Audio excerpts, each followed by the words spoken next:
Corporates अब आगे आए हैं, कॉर्पोरेट इंडिया निकलकर आगे आया है सामने, और उसने वैक्सीनेशन का ये जो महाअभियान है इसमें सरकार के साथ अपनी भी भागीदारी को प्रस्तुत किया है, जहां पर रिलायंस जैसी कंपनियां और तमाम और कई कंपनियां भी निकलकर सामने आई हैं जो बड़े पैमाने पर अब अपने ही एम्प्लॉयज का, उनके परिवार का और एसोसिएट मेंबर्स का वैक्सीनेशन कर रही हैं, जिसके लिए ना तो कोई चार्ज लग रहा है और फैसिलिटीज अलग से क्रिएट की जा रही हैं। हमारे साथ कार्यक्रम में शामिल हो रहे हैं इंद्रप्रस्थ अपोलो हॉस्पिटल की सीनियर कंसल्टेंट पल्मोलॉजी डॉक्टर विनी कांट्रो, फोर्टिस एस्कॉर्ट अमृतसर के डायरेक्टर कार्डियोलॉजी डॉक्टर अरुण के चोपड़ा और वैक्सीन अवेयरनेस कमेटी के मेंबर समीर भाटी साहब। आप सभी का बहुत बहुत स्वागत है। हम क्या माने, इसका दायरा तेजी से बढ़ेगा, तेजी से फैलेगा, और हम अपनी शहरी आबादी जहां पर मेजरली कॉर्पोरेट्स अपना काम करते हैं, और इनफैक्ट छोटे शहरों में भी रिलायंस का अगर हम कहें तो यहां 800 से ज्यादा छोटे बड़े शहर हैं, तो वो दायरा बहुत अंदर तक पेनिट्रेट होगा। जी बिल्कुल। देखिए, जिस तरह से हम देख रहे हैं बहुत बारीकी से, अगर हम देखें इसमें तो हमारे जो हेल्थ केयर वर्कर है वो तो काफी हद तक वैक्सीनेट हो चुके थे, उसके बाद एल्डरली ग्रुप भी काफी हद तक वैक्सीनेट हो चुका था, और जिस तरह से हमने जो फर्स्ट वेव में देखा और सेकंड वेव में भी सबसे ज्यादा हमारी इकोनॉमी पे तो इम्पैक्ट ये कर ही रहा था, और खास तौर पे हमने जब ये 18 ग्रुप के लिए लॉन्च किया, शुरू किया, उसके बाद से थोड़े हमारे चैलेंजेस और ज्यादा हो गए। और हालांकि इस वाले ग्रुप में सब बहुत ज्यादा हेजिटेंसी नहीं देखी गई। इस ग्रुप में वैसे भी उन लोगों ने जब देखे फर्स्ट कुछ ही दिनों में उन्होंने ऑनलाइन रजिस्ट्रेशन इतने ज्यादा हो गए, तो उन लोगों में काफी उत्साह भी देखा गया। दूसरा, बहुत सारी हमारे ऐसे प्रोफाइल्स होते हैं जिसमें वर्क फ्रॉम होम पॉसिबल नहीं हो पाता है, तो अब ये जो वैक्सीन ड्राइव शुरू हो जाएगी इस तरह से, और जैसे RIL लीड कर रहा है, और भी आगे कंपनियां सामने आएंगी और वो अपने कर्मचारियों को इस तरह से वैक्सीनेट करेंगी। दूसरा, एक जो सबसे महत्वपूर्ण बात है कि हमने देखा जो सेकंड वेव है उसमें सबसे ज्यादा इफेक्ट हमारे युवा हुए, और युवाओं में भी बहुत ज्यादा मोर्टेलिटी और सीवियरिटी और हॉस्पिटलाइजेशन ये सब कुछ देखा गया। तो इसमें इस तरह की मुहिम में ये वाला सारा वर्क कवर हो जाएगा। दूसरी बात, अब उन लोगों के सामने बहुत सारा डेटा भी आ गया, मतलब अब कोई अफवाहें या ऐसी कोई चीज नहीं है, क्योंकि उन्होंने देखा कि हेल्थ केयर वर्कर्स को भी लगी है, और हमने खुद देखा हमारे स्टाफ में इसकी एफिकेसी किस तरह से कि फर्स्ट वेव में सबको जिनको लग गई थी, फर्स्ट इवन सिंगल डोज के बाद भी सबको प्रोटेक्शन मिला है, सेकेंड डोज के बाद भी। तो अभी तो ये एक बहुत ही बड़ी गोल्डन अपॉर्चुनिटी है, अगर जहां पर भी इस तरह की ड्राइव शुरू होती है तो उन सब लोगों के लिए, क्योंकि कितना अभी फिलहाल जो हम बात कर रहे हैं अभी थोड़ा सा डिमांड एंड सप्लाई को लेके थोड़ा चैलेंज आ रहा है, पर अगर हमारी जो भी कॉर्पोरेट उसको अरेंज करा पा रहा है तो उनके लिए तो ये बहुत बड़ा एक सुनहरा अवसर है, और उनको आगे आकर इसको लगाना चाहिए। और दूसरा, इसमें एक कंट्रोल भी हो जाता है, जैसा हम डिसेंट्रलाइज करके देख रहे थे कि एक पूरा कंट्रोल रहता है कि एटलीस्ट इतने लोग हमारे वैक्सीनेट हो गए हैं, क्योंकि कई बार थोड़ा सा अभी भी हेजिटेंसी रहती है उसके साइड इफेक्ट्स को लेके, या कईयों को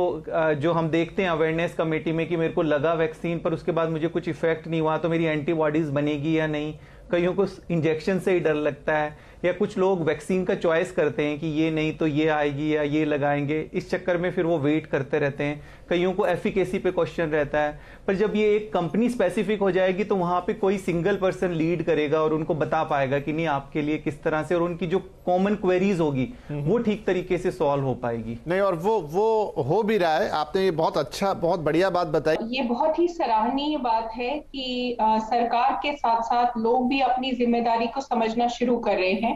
और हमें ये जानना चाहिए कि इस समय हमें कोरोना से बचने का तरीका सबसे अच्छा जो है वो वैक्सीनेशन ही है। तो यदि सरकार अपनी तरफ से, कॉर्पोरेट जगत अपनी तरफ से, लोग अपनी तरफ से, दूसरे जो संस्थाएं हैं वो अपनी तरफ से इस ये जो मुहिम है वैक्सीनेशन की, इसमें तेजी लाने की कोशिश करें, तो मुझे यकीन है कि हमें जो है आगे बढ़ने से कोई नहीं रोक सकता। जब एक कंपनी, एक बड़ी कंपनी जैसे कि RIL कहती है कि हम अपने सारे एम्प्लॉइज को वैक्सीनेशन कराएंगे, तो ये बहुत ही एक अच्छा मैसेज आता है। एक तो ये बहुत एनकरेजिंग है स्टाफ के लिए, एक इससे ये पता चलता है कि देखिए बड़ी कंपनीज भी कॉन्फिडेंट हैं कि उनको ये वैक्सीन लगवानी चाहिए, उससे इस पैंडेमिक को कंट्रोल करने में मदद मिलेगी। मैं भाटी साहब एक बार फिर से आपके पास आता हूं कि जो सरकार ने एक पूरा रोड मैप भी दे दिया है इस वक्त, तो कि आपके वैक्सीनेशन किस किस महीने में कैसे प्रोडक्शन रैंप अप होगा और हमारे पास किस महीने में कितना वैक्सीन अवेलेबल होगा और इस पूरे प्रोग्राम को, देश की पूरी जनता को हम कब तक ये वैक्सीनेशन कर पाएंगे। तो अब हमारे पास एक प्रॉपर रोड मैप है, क्योंकि पहले ये था कि भाई वैक्सीन कम ना पड़ जाए, ये ना हो जाए, प्रोडक्शन भी हम बढ़ा रहे हैं और रोड मैप भी है। इससे हमें कितनी सहायता मिलेगी? बिल्कुल, जिस तरह से अभी हम बात कर रहे हैं कि हमारी जो दोनों वैक्सीन है उसमें भी टेक्नोलॉजी ट्रांसफर भी हुआ है। कोवैक्सीन की और भी जो दूसरी कंपनियां वो भी कोवैक्सीन का प्रोडक्शन कर रही हैं, और दूसरा स्पुतनिक तो आ ही रही है, और इसके साथ हमारी कोविशील्ड ने भी अपना प्रोडक्शन बढ़ा लिया है, और बाकी वैक्सीन भी के ऊपर भी काफ़ी ज़्यादा बात चल रही है। आज भी जो सब्जेक्ट एक्सपर्ट कमेटी है उनकी मीटिंग हुई है और उसमें भी कुछ निकल कर आएगा कि और भी कई चीज़ें सामने आए। दूसरा, जिस तरह से अभी ये कॉरपोरेट्स की पहल है, इससे तो और भी बहुत सारी चीज़ें आसान हो जाएगी हम लोगों के लिए, क्योंकि आप देखिए अभी ज़्यादातर लोगों की क्वेरीज रहती है कि क्या वैक्सीन मतलब हमें हॉस्पिटल जाना पड़ेगा, गवर्नमेंट हॉस्पिटल जाना पड़ेगा, रजिस्टर्ड कराना पड़ेगा, मतलब इस तरह की भी कई चीज़ें रहती है। दूसरा, अभी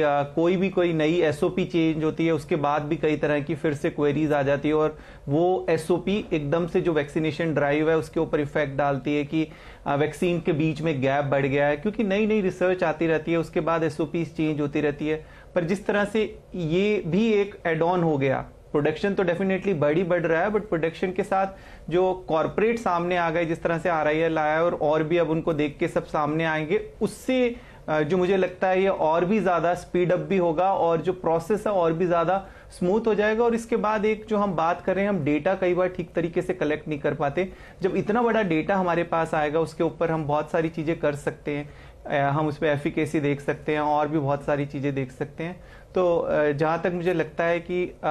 इस तरह की पहल से हमें कुछ और भी ज्यादा अधिक पॉजिटिव साइंस लग रहे हैं कि हम थर्ड वेव से पहले या थर्ड वेव शायद ना ही आए, हम हार्ड इम्यूनिटी की तरफ बढ़ पाएंगे। तो पक्की बात है कि अगर हमारे पास वैक्सीन मैन्युफैक्चरिंग, वैक्सीन प्रोडक्शन बढ़ जाएगी तो हमें रोज के रोज, जैसे अब शायद 20-25 लाख पर डे हो रही होंगी, वो बढ़ सकती हैं,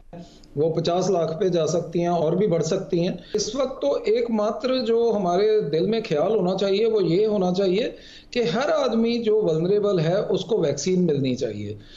इस वक्त तो मेरे हिसाब से चॉइस करने की जरूरत नहीं है जी। जिसको कोवैक्सीन मिलती है, जिसको कोविशील्ड मिलती है, जिसको स्पुतनिक मिलती है, आई थिंक जो भी मिलती है वो लगवा लेनी चाहिए, क्योंकि उन सब से प्रोटेक्शन मिलती है। आपको क्या लगता है, बच्चों को भी वैक्सीनेट करना कितना जरूरी है, इससे पहले कि हम थर्ड या फोर्थ या जो भी नाम दे दे वेव को, आगे किसी भी तरह के नए संक्रमण का सामना करें? देखिए, इस बात में कोई शक नहीं है कि यदि उनमें ट्रायल्स में अच्छे रिजल्ट्स निकल के आते हैं और उनमें कोई मेजर साइड इफेक्ट नहीं है, तो बच्चों को वैक्सीनेट कराना उतना ही जरूरी है जितना कि पूरी पॉपुलेशन को।